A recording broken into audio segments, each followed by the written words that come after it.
तर आज चेचीचा बर्थडे आम्ही इथं ज्वेलरीमध्ये सेलिब्रेट करतोय.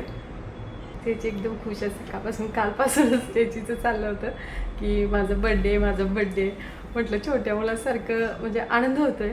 खरं बड्डे दिवशी सगळ्यांनाच आनंद होतो. तर आता आम्ही केक वगैरे कट करणार आहे, मस्तपैकी छोटंसं सेलिब्रेशन करणार आहे. Happy birthday chechi. Thank you. Happy birthday. Thank you. Stay always happy and healthy. Happy അല്ലേ? Happy. ഇത്രാമത്തെ ബർത്ത്ഡേ അത് പറയണ്ട.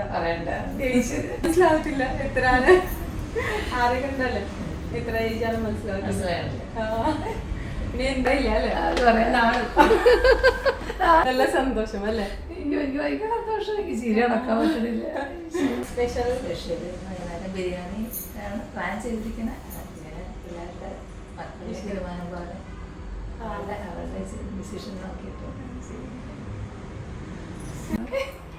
ഹാപ്പി ബർത്ത്ഡേ ചേച്ചി കുട്ടി. താങ്ക് യു സംഗീത. ചേച്ചി കുട്ടിയായി അല്ലേ? ചേച്ചി കുട്ടി ബർത്ത്ഡേ ആണ്, അതുകൊണ്ട് ഇപ്പൊ നോക്ക് ഇഷ്ടപ്പെട്ടാ നോക്ക്. Thank U.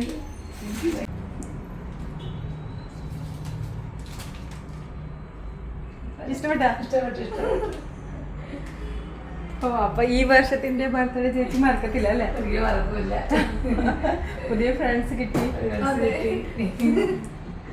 ओके. तर आज आमच्या दुकानातल्या स्टाफ चेचीचा बर्थडे होता, तर म्हटलं छोटंसं सरप्राईज द्यावं, त्यासाठी हे छोटंसं सरप्राईज दिलेलं. आणि केरळामध्ये महिलांचं प्रमाण जास्त आहे, तुम्हाला सर्वांना माहीतच असेल. पण इथल्या महिला एकदा का त्यांना आपला स्वभाव पटला की त्या आपल्यासाठी काही कुठल्याही पद्धतीची हेल्प करायला तयार होतात. म्हणजे एवढ्या सपोर्टिव्ह असतात इथल्या महिला. Happy birthday to you dear Sarita chechi. Thank you. God bless. Happy birthday chechi मला. Happy birthday to you dear chechi. Happy birthday chechi कुटी. कुटी आई.